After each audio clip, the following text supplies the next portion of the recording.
Welcome to reality check. నేను మీ journalist Prashanth. ప్రస్తుతం తెలంగాణలో కులగణనకు సంబంధించి ప్రధానంగా స్థానిక సంస్థల ఎలక్షన్స్ వస్తున్నాయి. దాంట్లో ప్రధానంగా కాంగ్రెస్ పార్టీ ఒక హామీ ఇచ్చింది, కామారెడ్డి డిక్లరేషన్లో భాగంగా బీసీల యొక్క జనగణన చేసి ఖచ్చితంగా రానున్న స్థానిక సంస్థ ఎన్నికలలో కోటాను పెంచుతామనేది కూడా కాంగ్రెస్ పార్టీ హామీ దిశగానే బీసీలకు ఖచ్చితంగా 4 వారాలలో కులగణన చేయాలనేది కూడా కోర్టు కూడా తీర్పిచ్చిన నేపథ్యం. దాని తర్వాత ప్రధానంగా దేశవ్యాప్తంగా జమిలీ ఎన్నికలకు సంబంధించిన అంశం. ఈ 2 అంశాలతో మనతో పాటు మాట్లాడడానికి ప్రొఫెసర్ నాగం కుమార్ గారు లైవ్లో సిద్ధంగా ఉన్నారు. అన్ని విషయాలు అడుగుదాం. గుడ్ ఈవినింగ్ అండి. Good evening. ప్రధానంగా ఇప్పుడు తెలంగాణలో ఒక అంశం తెర మీదకి వచ్చింది. ఇంకో 4 నెలల్లోనే ఖచ్చితంగా స్థానిక సంస్థల ఎన్నికలు రాబోతున్నాయి. దాంట్లో బీసీ కోటాను పెంచి, రిజర్వేషన్ల అంశం కోటాను పెంచి ఖచ్చితంగా ఆ ఎన్నికల్లోకి వెళ్ళాలనేది కూడా కాంగ్రెస్ పార్టీ చెప్తా ఉంది. ఇది సాధ్యం అవుతుందా అంటే మీరు ఏం చెప్తారు?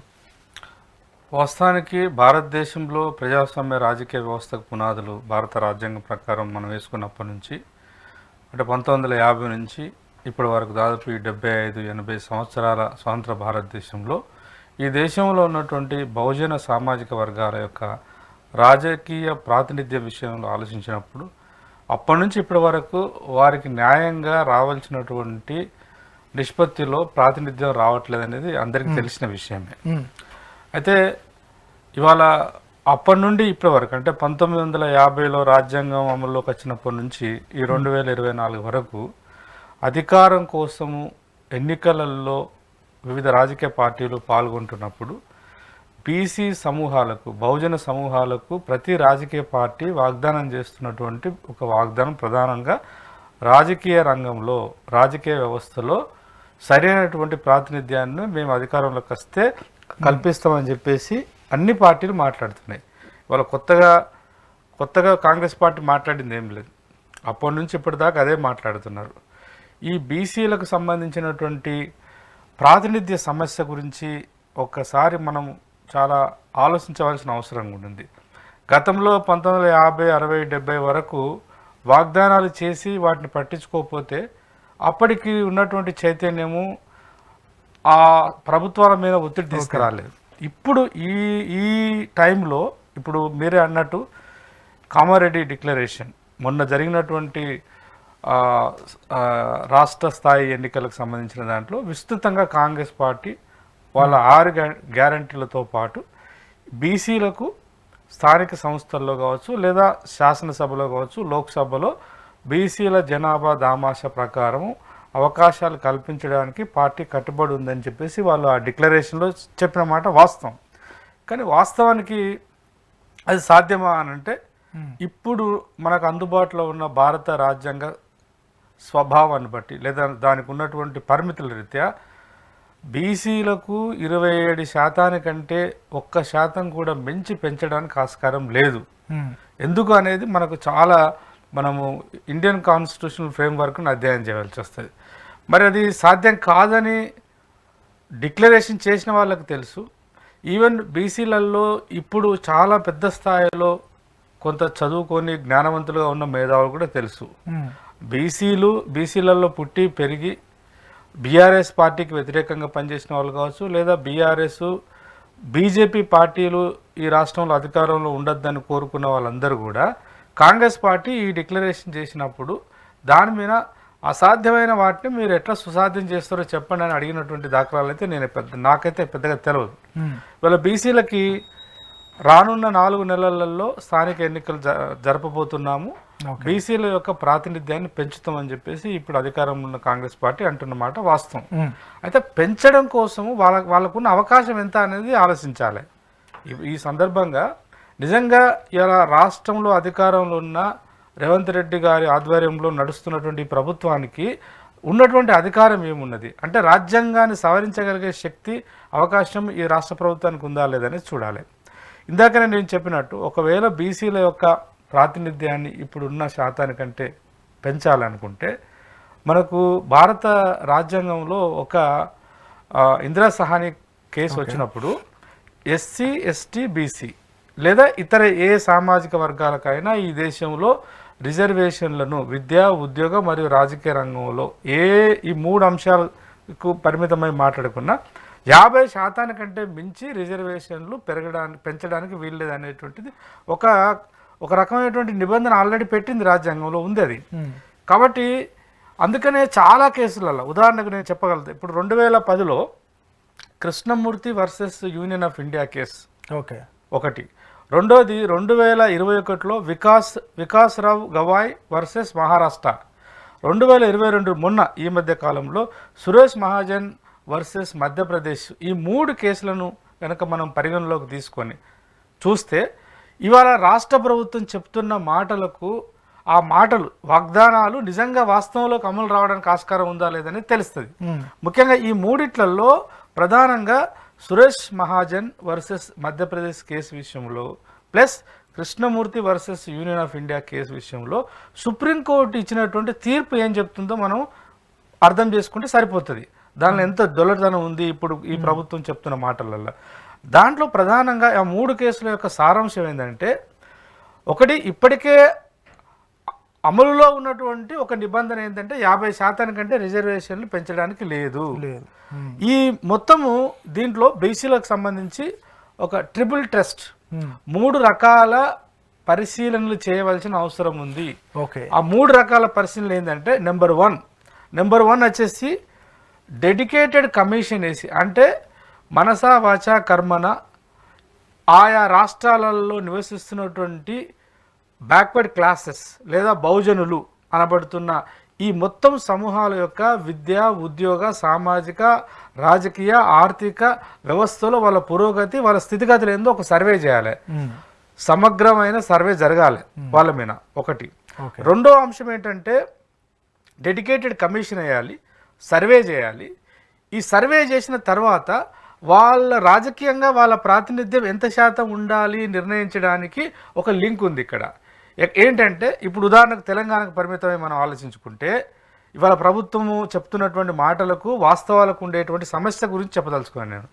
ఇవాళ ఎస్సీ ఎస్టీల యొక్క రిజర్వేషన్లు పరిగణలోకి తీసుకోవాలి. అంటే దాని అర్థం ఏంటంటే ఎస్సీలకు ఇక్కడ ఈ రాష్ట్రంలో ఎంత జనాభా ఉంది, వాళ్ళకు రాజకీయంగా ఎంత పర్సంటేజ్ ప్రకారం వాళ్ళకి ఇస్తున్నాం. ఉదాహరణకు తెలంగాణలో ఇప్పుడు రాజ్యాంగం యొక్క మౌలిక స్వరూపాన్ని బట్టి 15% ఎస్సీలకు రిజర్వేషన్ ఉంది, ఎస్టీలకు 7.5% రిజర్వేషన్ ఉంది.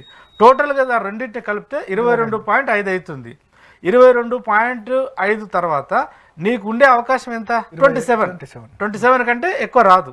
మరి 27 కంటే ఎక్కువ రానప్పుడు 42% బీసీలకు స్థానిక సంస్థలలో రిజర్వేషన్లు కల్పిస్తాము, లేదంటే 32% కల్పిస్తాము, లేదంటే 27 కంటే 1% కూడా పెంచుతామని చెప్పడంలో ఇప్పటికిప్పుడు అది సాధ్యం కాదు. ఎప్పుడు సాధ్యమవుతుంది అంటే ఇవాళ నేను ప్రస్తావించినటువంటి ఈ 3 కేసులలో ఇచ్చిన తీర్పుకు వ్యతిరేకంగా పార్లమెంట్లో చట్టం రాజ్యాంగ సవరణ చేసి 50% అనేటువంటి క్యాప్ను తొలగించినప్పుడు మాత్రమే బీసీలకు ఇప్పుడున్నటువంటి 27% కంటే ఇంకా వాళ్ళ యొక్క జనాభాకు అనుగుణంగా రిజర్వేషన్లు విద్యా ఉద్యోగ రంగాల్లో కావచ్చు, రాజకీయ రంగంలో కావచ్చు పెంచడానికి ఆస్కారం ఉంటుంది తప్ప ఇవాళ కేవలం కామారెడ్డి డిక్లరేషన్ చేసింది కాబట్టి కామారెడ్డి డిక్లరేషన్ ఇవాళ ఈ ప్రభుత్వం అమలు పరచడానికి అవకాశం లేదు. రేవంత్ రెడ్డి గారికి లేదా ఇవాళ తెలంగాణలో వచ్చినటువంటి బీసీ సమాజంలో వచ్చిన చైతన్యానికి ఎక్కడో ఒక దగ్గర ఒక రాజకీయ వెసులుబాటు కల్పించాలనే ఆ ఒక రాజకీయ వ్యూహం ఉండవచ్చు కాక, లేదా నిజంగానే బీసీలకు సేవ చేయాలనేటువంటి అవగాహనతోనే ఆయన పనిచేస్తే వీ విల్ వెల్కమ్ ఇట్.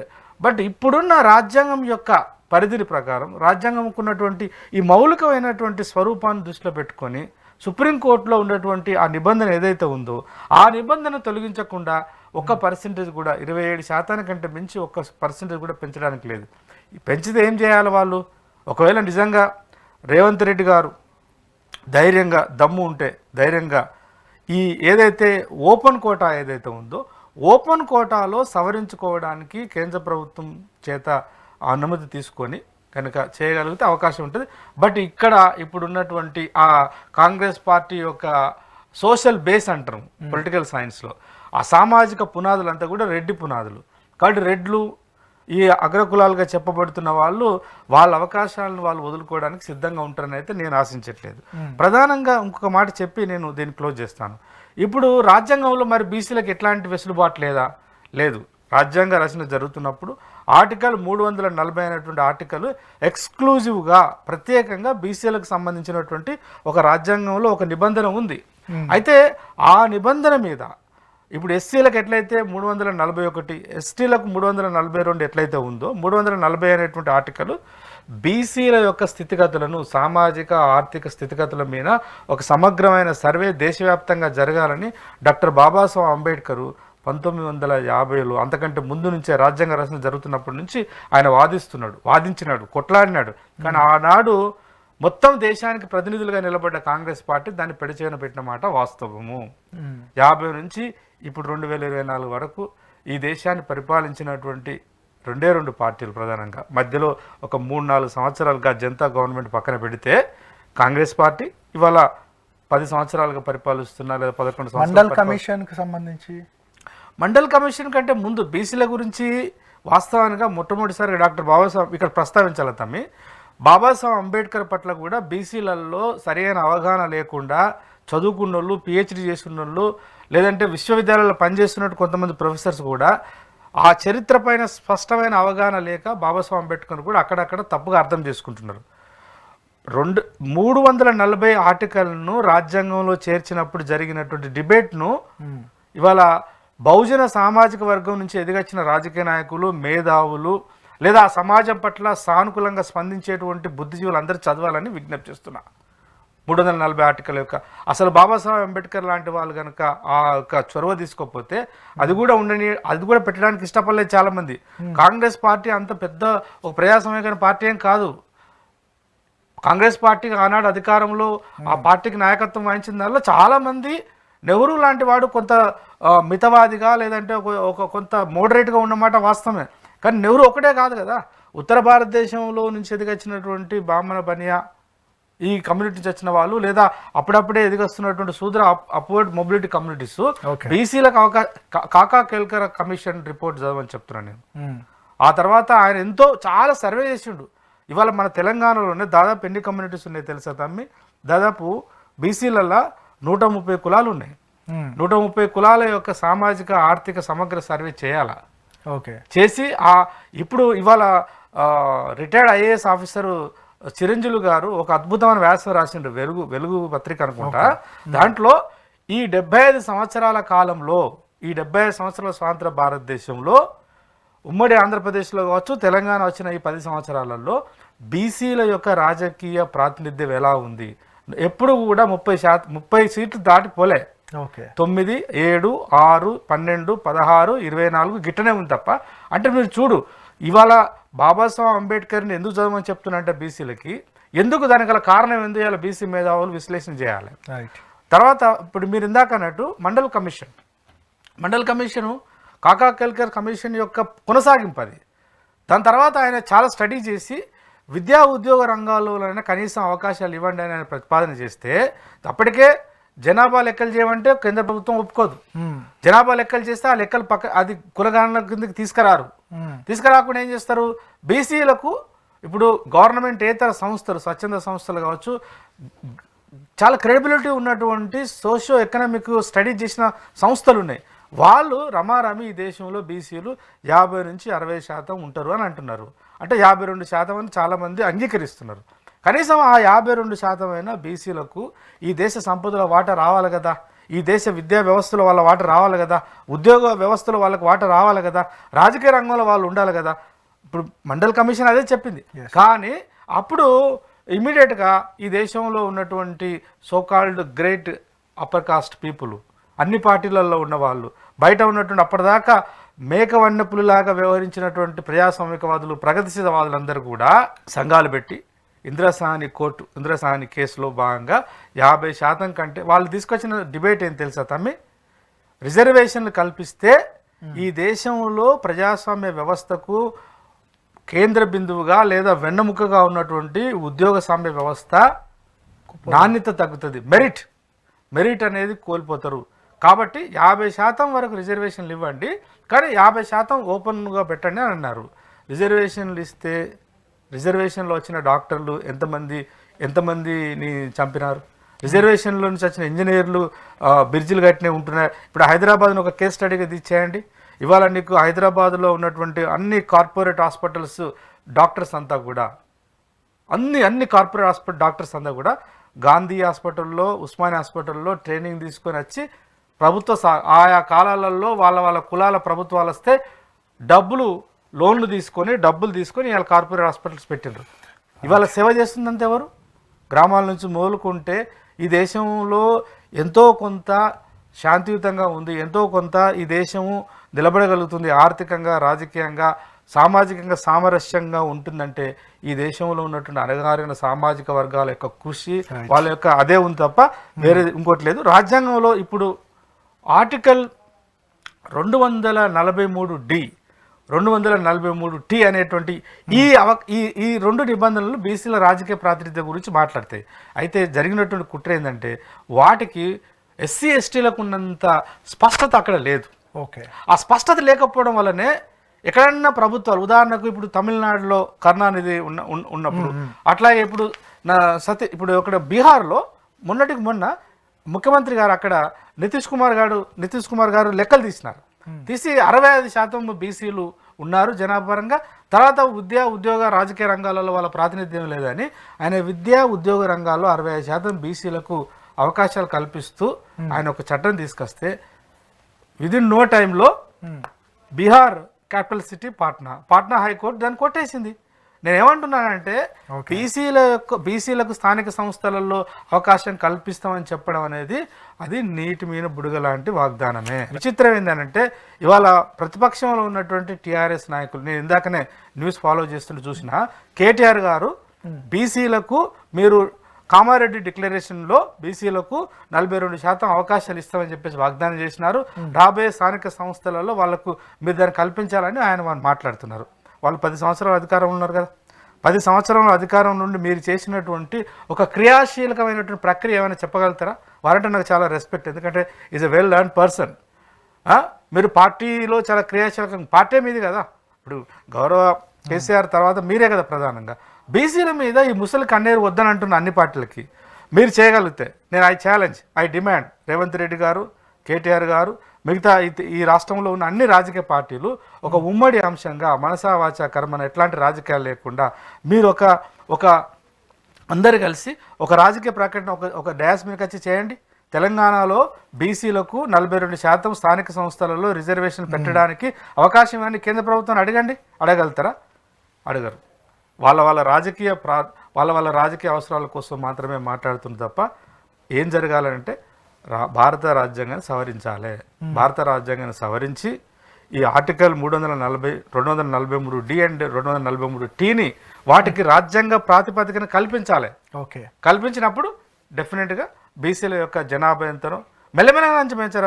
నాలాంటి నేను కొంచెం ఆశాజీవిని, పార్లమెంటరీ రాజకీయాల పట్ల రాజ్యాంగం పట్ల విశ్వాసం ఉన్నవాడిని కాబట్టి 27 ఉంది కదా, కనీసం 37 చేయండి. ఓకే, నెక్స్ట్ వచ్చేటువంటి 5 సంవత్సరాలు ఇంకొక 10% పెంచండి, దశల వారీగా నన్ను పెంచండి. ఈ సందర్భంగా నేను ఈ రాష్ట్రంలో ఉన్నటువంటి బుద్ధిజీవులుగా, ఇప్పుడు మనిషి పుట్టడం అనేది ఏ కులంలో పుడతాం మన చేతిలో లేదు, కానీ అగ్రవర్ణాలుగా లేదా అగ్రకులాలుగా చెప్పబడుతున్న ఓసీలుగా గుర్తించబడిన రెడ్లు కానీ, కమ్మలు కానీ, లేదా ఇతర బ్రాహ్మణ సామాజిక వర్గం, ఈ అన్ని కులాల వాళ్ళు వీళ్ళందరూ ఆలోచించమని చెప్తున్నా. నేను ఏం చెప్తున్నా, గ్రామాల్లో నేను చెప్తున్నా కదా, ఒకవేళ ప్రభుత్వం కనుక 27% కంటే మించి 10% పెంచినానండి, ఇక్కడ మళ్ళీ ఒక పెద్ద పోరాటం వస్తుంది, వ్యతిరేక పోరాటం వస్తుంది. అలా చేయకండి దయచేసి. బీసీల దగ్గర, ఎస్సీల దగ్గర, ఎస్టీల దగ్గర ఆస్తులేం లేవు, భూములేమి లేవు. రాజకీయంగా చైతన్యం వచ్చినప్పుడు ఆ చైతన్యాన్ని ప్రజాస్వామ్యంలో ఆ చైతన్య స్రవంతిని కలవడానికి ఆస్కారం ఏమని అడుగుతున్నాను నేను. ఓకే, అలా సమాజం కూడా ఆలోచించాలి. రైట్.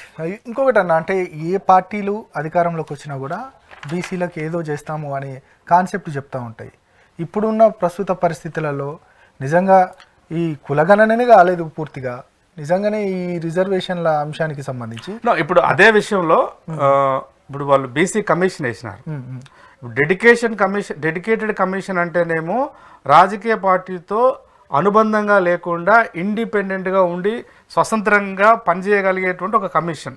అంటే సీనియర్ ఐఏఎస్ ఆఫీసర్స్ కావచ్చు, లేదంటే లీగల్ ఎక్స్పర్ట్స్ కావచ్చు, లేదంటే ఈ దేశం యొక్క సామాజిక వ్యవస్థ పట్ల సరి అయినటువంటి అధ్యయనం చేసినటువంటి మేధావులు, ఇప్పుడు సోషాలజిస్టులు, పొలిటికల్ సైంటిస్టులు, ఆంథ్రోపాలజిస్టులు, ఇట్లాంటి వాళ్ళతోని ఒక ఒక ఒక ఒక వైవిధ్యమైనటువంటి జ్ఞాన సంపదన ఉన్నటువంటి సమూహాలు ఇద్దరు ముగ్గురితో స్టడీ చేయించి దాన్ని చేయాలి.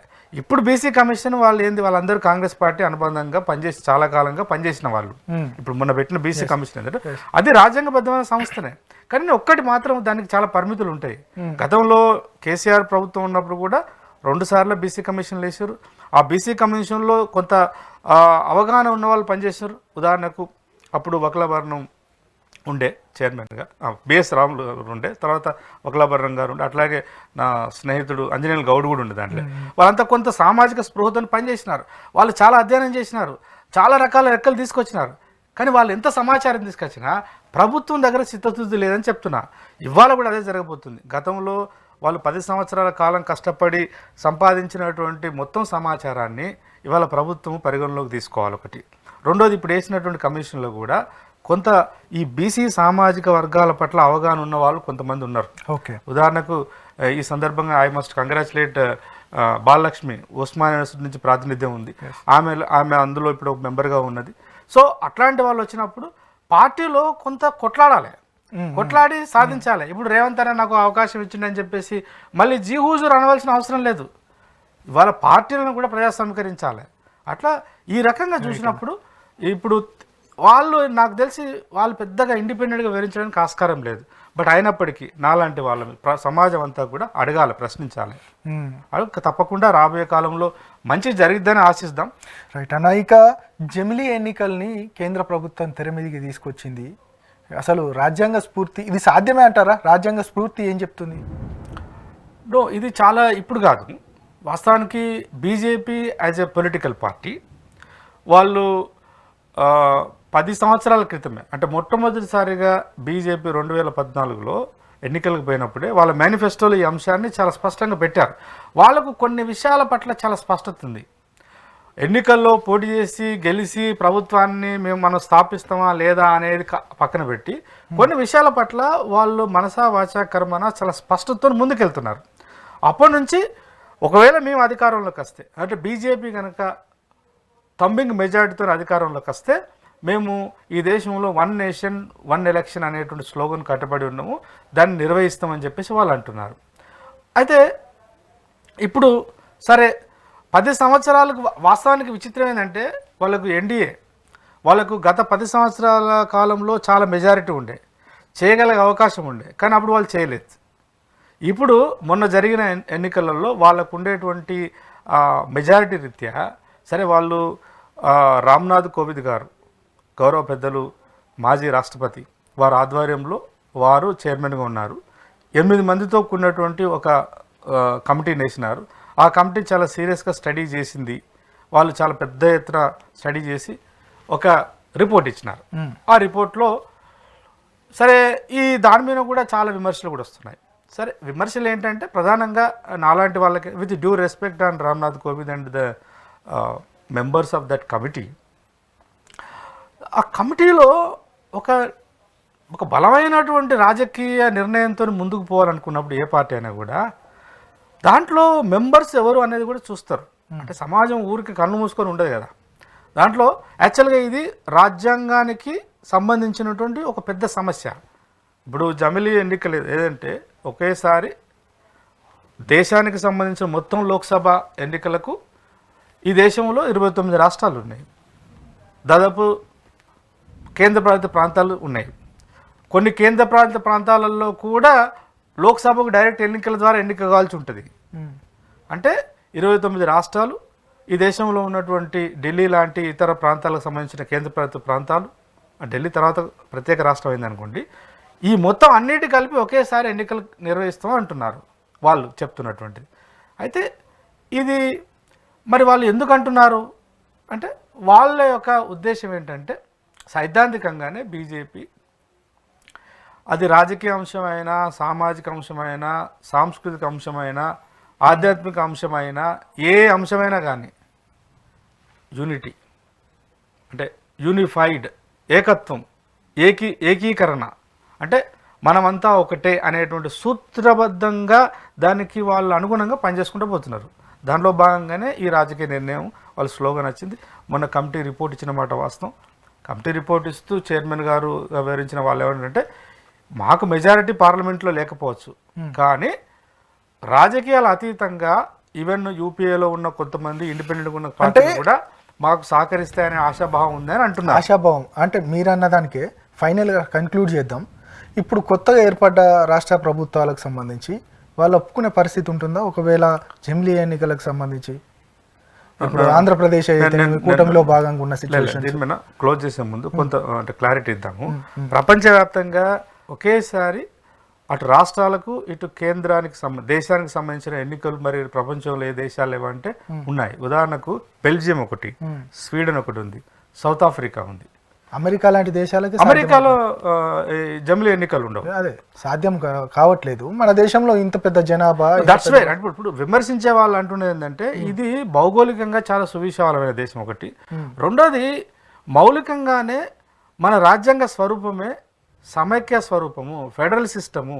ఇప్పుడు భారత రాజ్యాంగ రచన జరుగుతున్నప్పుడు కూడా భారతదేశం యొక్క రాజకీయ నిర్మాణం ఎలా ఉండాలనే దాని మీద చాలా చర్చ జరిగింది కదా. అంటే నువ్వు అధ్యక్ష తరహా ప్రభుత్వాన్ని మన దేశంలో మనం వ్యవస్థీకృతం చేద్దామా, లేదా పార్లమెంటరీ ప్రజాస్వామ్య వ్యవస్థను మనం నెలకొల్పుదామనే డిబేట్ జరిగినప్పుడు దేశంలో ఉన్న రాజకీయవేత్తలు, మేధావులు, న్యాయకోవిధులు, రాజ్యాంగకర్తలందరూ కూడా పార్లమెంటరీ ప్రజాస్వామ్యం వైపు పోయినారు. పార్లమెంటరీ ప్రజాస్వామ్య వ్యవస్థ అంటేనే ఫెడరల్ సిస్టమ్, సమైక్య అంటేనే కేంద్రం అనేది దేశానికి మొత్తం ప్రాతినిధ్యం వహిస్తుంది. కానీ ఆయా రాష్ట్రాలు స్థానికంగా ఉండేటువంటి అనేక సమస్యల మీద వాళ్ళు స్వతంత్రంగా నిర్ణయాలు తీసుకునేటువంటి ఒక వెసులుబాటు ఉండాలని. ఇవాళ ఏమైపోతుంది, ఇప్పుడు వీళ్ళు ఏమంటున్నారు, రాబోయేటువంటి 2029లో జమిలీ ఎన్నికలు నిర్వహించడానికి మేము ప్రయత్నం చేస్తాము, అటువైపు ప్రయత్నాలు చేస్తాము అంటున్నారు. నీకు 2024, 25, 26, 27, 28 ఈ 4 సంవత్సరాల్లో దాదాపు రాబోయే కాలంలో 24 రాష్ట్రాలలో ఎన్నికలు జరగబోతున్నాయి. 24 రాష్ట్రాలలో ఎన్నికలు జరుగుతాయి. ఎన్నికలు జరిగిన తర్వాత ఒకవేళ BJP, let us assume that BJP అనుకున్నట్టే రేపు జమిలీ ఎన్నికలు కేంద్రానికి తర్వాత రాష్ట్రాలకు నిర్వహిస్తే, మరి 28లో ఎన్నికలు జరిగిన తర్వాత ఎమ్మెల్యేగా ఎన్నికైన మనిషి మళ్ళీ 1 year లోపే ఆయన పదవి కాలం అయిపోతుంది. అట్లా నీకు ఎంత డబ్బు అదే ఎట్లా దాని. రెండోది అసలు దీనికి సాధ్యమవుతుందా అనేటువంటిది పెద్ద ప్రశ్న. అంటే రాజ్యాంగానికి సంబంధించిన వివరణ ఇచ్చి క్లోజ్ చేద్దాం. రాజ్యాంగ స్ఫూర్తి ఏం చెప్తారు? రాజ్యాంగ స్ఫూర్తి అదే చెప్తుంది. రాజ్యాంగ స్ఫూర్తి చాలా స్పష్టంగా ఫెడరల్ సిస్టానికి కట్టుబడి ఉన్నాం కాబట్టి ఈ 75-80 సంవత్సరాల కాలంలో ఎన్నో కొన్ని పరిమితులు, లోపాలు ఉన్నమాట వాస్తవం. కానీ నిలబడగలిగినాం కదా. మన చుట్టూ ఉన్న అన్ని దేశాలలో ప్రజాస్వామికంగా రాజ్యాన్ని మేము నెలకొల్పుతామని ఆశపడ్డ పాకిస్తాను భంగపడ్డది. బంగ్లాదేశ్ పరిస్థితి మనకు తెలుసు. మన కిందనే ఉన్న శ్రీలంక పరిస్థితి మనకు తెలుసు. అట్లాగే ఇప్పుడు నేపాల్ లాంటిది కూడా కొంత ప్రయత్నం వాళ్ళు కూడా జమిలీ ఎన్నికలు పెడుతున్నారు. బట్ అక్కడ ఏంటిది, పేరుకు మాత్రమే ఎన్నికలు. అంత రాజరిక వ్యవస్థ. ఇంత వైవిధ్యం ఉన్నా, ఇన్ని కులాలు, ఇన్ని మతాలు, ఇన్ని ప్రాంతాలు, ఇంత భౌగోళిక వైవిధ్యం, ఇంత సాంస్కృతిక వైవిధ్యము, పేదలు ఉన్నారు, ధనికులు ఉన్నారు, ఎన్నో కష్టాలు నష్టాలు ఉన్నా కూడా ఈ 70-80 సంవత్సరాలుగా ఈ దేశంలో ఒక శాంతియుతమైనటువంటి కొంతమేరకైనా రీజనబుల్గా అంటే రేషనల్గా ఆలోచించినప్పుడు రిలేటివ్గానన్నా ఈ దేశం రాజకీయంగా సుస్థిరంగా నిలబడగలుగుతుందనంటే ఎక్కడికక్కడ వస్తున్నటువంటి చైతన్యానికి రాజకీయ ప్రాతినిధ్యం కల్పించే అవకాశం ఉంది. కాబట్టి ఇవాళ సడన్గా బీజేపీ పార్టీ వాళ్ళు ఏమంటున్నారంటే ఒకేసారి ఎన్నికలు జరిగితే ఆర్థిక వృధాను తగ్గించవచ్చు అంటున్నారు. ఇప్పుడు ఈ 75 సంవత్సరాలలో గతంలో కాంగ్రెస్ పార్టీ అధికారంలో ఉన్నప్పుడు దాదాపు వాళ్ళు 50 సంవత్సరాలు పరిపాలించారు కదా, 60 సంవత్సరాలు పరిపాలించారు కదా. 1950 నుంచి ఇప్పటి వరకు మన జీడిపి అంటే వృద్ధి రేటు, ఆర్థిక వృద్ధి రేటు 7.5% తీసుకొచ్చారు.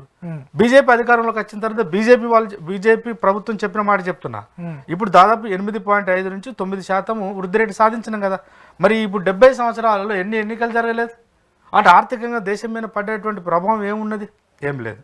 ఒకవేళ సాధ్యం అవుతుందా కాదనేటువంటి దాన్ని అసలు ప్రజల్లో చర్చ లేదు కదా. ఓన్లీ రాజకీయ పార్టీలు మాట్లాడుకుంటున్నాయి.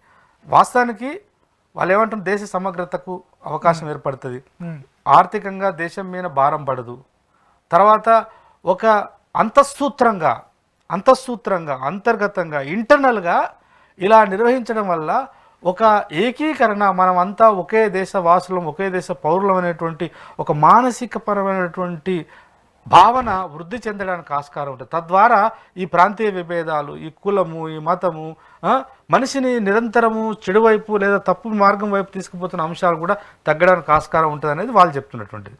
బట్ ఇక్కడ చాలా వరకు 1970-80 తర్వాత చాలా చైతన్యం వచ్చి ముఖ్యంగా బహుజన సమూహాల నుంచి, దళితులు వీళ్ళ దగ్గర నుంచి కొత్త రాజకీయ పార్టీలు వచ్చినాయి. ఆ కొత్త రాజకీయ పార్టీలే ప్రాంతీయ పార్టీలు. ఉదాహరణకు మన తెలంగాణ ఉంది తమ్మి, బీఆర్ఎస్ పార్టీ ఉంది, దానికి ఎన్ని లోపాలన్నీ ఉండని, దానికి ఉండే క్రెడిట్ దానికి ఇవ్వాల్సిందే. లేకపోతే ఇప్పుడు ఆంధ్రప్రదేశ్ తీసుకోండి, టీడీపీ, వైఎస్ఆర్ పార్టీ, ఇవన్నీ రీజనల్ పార్టీస్. తమిళనాడులో రీజనల్ పార్టీస్ ఉన్నాయి. నీకు కింద కేరళలో సరే అది సిపిఎం అనేటువంటి జాతీయ పార్టీగా ఉన్నప్పటికీ అక్కడ అట్లా నీకు దేశవ్యాప్తంగా ఉత్తర భారతదేశంలో కానీ, బీహార్ కానీ, ఇవాళ మధ్యప్రదేశ్, బీహార్ కానీ, ఉత్తరప్రదేశ్ కానీ, మధ్యప్రదేశ్ కానీ, ఢిల్లీ, హర్యానా, పంజాబ్లో అంటే దేశంలో ఈ 30-40 సంవత్సరాలుగా ఎదిగొచ్చినటువంటి ప్రాంతీయ పార్టీల యొక్క అస్తిత్వం దెబ్బతిన ఆస్కారం ఉందని చెప్పేసి ప్రాంతీయ పార్టీలన్నీ వ్యతిరేకిస్తున్నాయి దీన్ని. నేను యాజ్ ఎ పొలిటికల్ సైంటిస్ట్గా నేను చెప్పదలుచుకున్న విషయం ఏంటంటే, ఒకవేళ వాళ్ళు సాధ్యాసాధ్యాల గురించి మాట్లాడుకుంటే 18 రకాల సవరణ చేయవలసి వస్తుంది రాజ్యాంగానికి. 18 రకాల సవరణలు చేయవలసినటువంటి ఆర్టికల్స్ కూడా చెప్తా. 82A, 83 క్లాస్ బి, 83 క్లాస్ 4, తర్వాత 172 class 3, 172 class 4, 324A, 325A, 325B వీటన్నిటిని సవరించాలి. ప్రధానంగా పెద్ద సవాల్ ఎక్కడ వస్తుందంటే 324 రాజ్యాంగ సవరణ, ఆర్టికల్ సవరణ చేయాల్సి వస్తుంది. దీనికి పార్లమెంట్లో 2/3 మెజార్టీ రావాలి. కొన్ని ఆర్టికల్ని సవరించాలంటే నేను ఇందాక ప్రస్తావించిన కదా 172 ఇవన్నీ కూడా రాష్ట్ర ప్రభుత్వాలకు సంబంధించిన ఎన్నికలకు సంబంధించినటువంటి అధికారులు.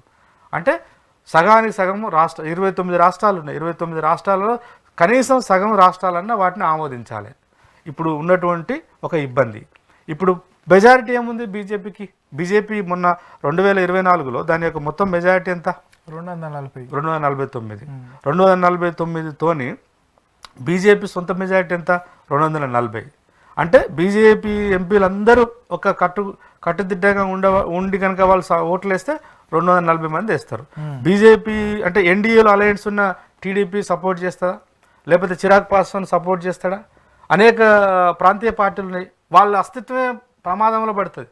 ఇప్పుడు కేంద్రం నుంచి అనేక రకాలైనటువంటి ఆర్థికపరమైనటువంటి వెసులుబాటును తీసుకుందాం అనేది అందరూ కలుస్తారు ప్రాక్టికల్గా. I don't think that Chandrababu Naidu would support this moment. అట్లాగే ఇప్పుడు ఇండియన్ అలయన్స్ ఏదైతే ఉందో వాళ్ళు ఎప్పటి నుంచి అంటున్నారు ఇది ఒక పెద్ద కుట్ర అంటున్నారు. అంటే భిన్నత్వాన్ని లేదా ఈ దేశంలో ఉన్నటువంటి ఒక మల్టీ కల్చరల్ విధానానికి ఇది పెద్ద విఘాతమని వాళ్ళు అంటున్నారు.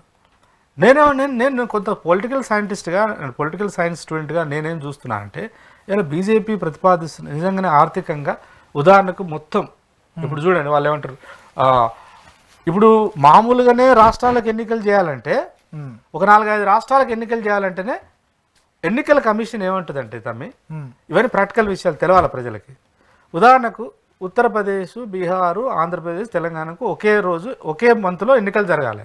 నువ్వు మొత్తం ఈ స్వాతంత్ర భారతదేశంలో ఎక్కడ కూడా ఒకటే షెడ్యూల్లో వాళ్ళు ఎన్నికలు పెట్టరు. ఎందుకు తెలుసా? లా అండ్ ఆర్డర్ ప్రాబ్లం ఉన్న దగ్గర ఫోకస్ చేయాల్సి వస్తుంది. బీహార్ లాంటి ఉదాహరణకు ఇప్పుడు జమ్మూ కాశ్మీర్ మొన్న ఎన్నికలు జరిగినాయి. జమ్మూ కాశ్మీర్ అనేటువంటి ఎన్నికల్లో మొట్టమొదటిసారిగా ఈసారి 59% ఓటు పర్సెంటేజ్ పెరిగింది. అంటే నీకు దేశంలో ఉన్నటువంటి మొత్తము రక్షణ యంత్రాంగాన్ని అంతా అక్కడ దించారు ఈసారి. అంటే ఒక రకంగా అక్కడ ఒక డెమోక్రటిక్ స్పిరిట్ని ఇంట్రడ్యూస్ చేస్తున్నారు కదా. అంటే ఎంతో కట్టుదిట్టమైనటువంటి భద్రతా వ్యవస్థను ఏర్పాటు చేస్తే తప్ప ఈ ఉగ్రవాద ముష్కర్ల నుంచి ఎన్నికలు డిస్టర్బ్ లేకుండా జరగలిగినాయి.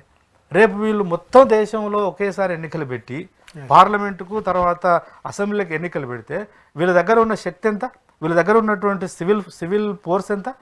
అంటే మీరు దేశంలో ఎన్నికలు పెట్టడానికి కూడా బీఎస్ఎఫ్ని తీసుకొస్తారా, మిలిటరీ వ్యవస్థను తీసుకొస్తారా? అది దేశం యొక్క ప్రజాస్వామిక స్ఫూర్తిగా వ్యతిరేకం, చాలా బాధాకరం. అలా ఎన్నికలు ఒక ఫ్రీ అండ్ ఫెయిర్ వ్యవస్థలో జరగాలని అంటున్నాం కదా. కాబట్టి ఇంకోటి ఈవీఎంల వ్యవస్థ, ఇప్పుడు ఎన్ని కోట్ల రూపాయలు ఈవీఎంలకు వెచ్చించవలసి వస్తుంది. ఓకే, ఇట్లా రకరకాల సమస్యలు ఉన్నాయి. కాబట్టి సాధ్యాసాధ్యాల గురించి చర్చ జరగాలి. రెండవది అసలు ఇప్పుడు నేను ప్రస్తావించిన బెల్జియము, స్వీడను ఇవి ఎంత తమ్మి? స్వీడన్ అయితే మన తెలంగాణలో 2-3 జిల్లాల కంటే ఎక్కువ విస్తీర్ణం ఉండదు. అది దేశం, అది సరే, అది దానికి ఉండే ఒక దేశానికి ఉండేటువంటి సార్వభౌమికారం ఉంది, మనం దాన్ని రెస్పెక్ట్ చేస్తాం.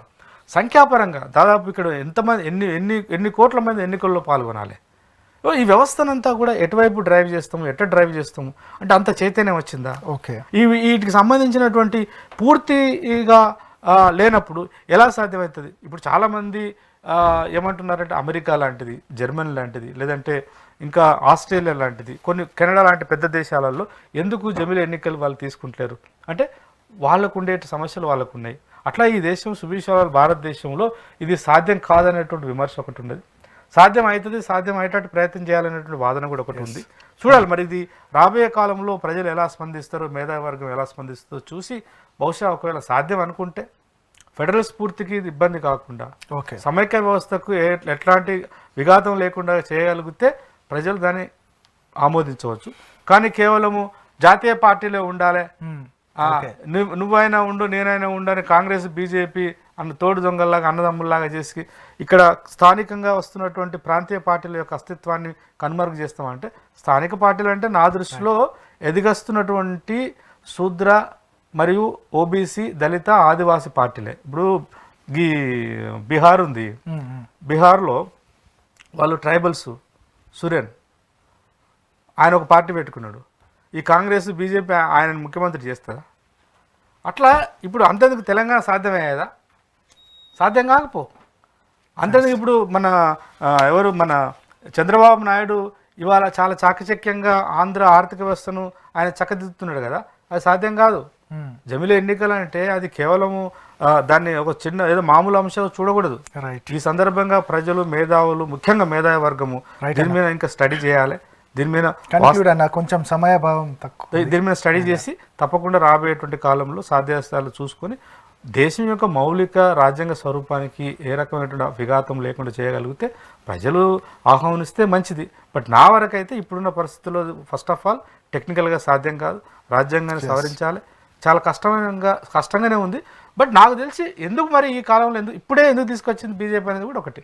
బహుశా ప్రతిపక్షాలను రాజకీయంగా అధమపక్షంలోకి నెట్టేటువంటి ఒక రాజకీయ వ్యూహంలో భాగంగా తీసుకొచ్చిందేమో అనిపిస్తుంది ఇప్పుడు. రైట్ అన్న, థ్యాంక్ యూ. 2 అంశాలపైన సుదీర్ఘంగా చెప్పారు. పూర్తిగా ఇటు జమిలీ ఎన్నికలు, అదేవిధంగా బీసీ రిజర్వేషన్ల అంశం పైన చాలా అద్భుతంగా విశ్లేషించారు. చూస్తున్నారు కదా, ఇది ఈరోజు రియాలిటీ చెక్. మరొక రియాలిటీ చెక్తో మళ్ళీ కలుద్దాం. నేను మీ ప్రశాంత్.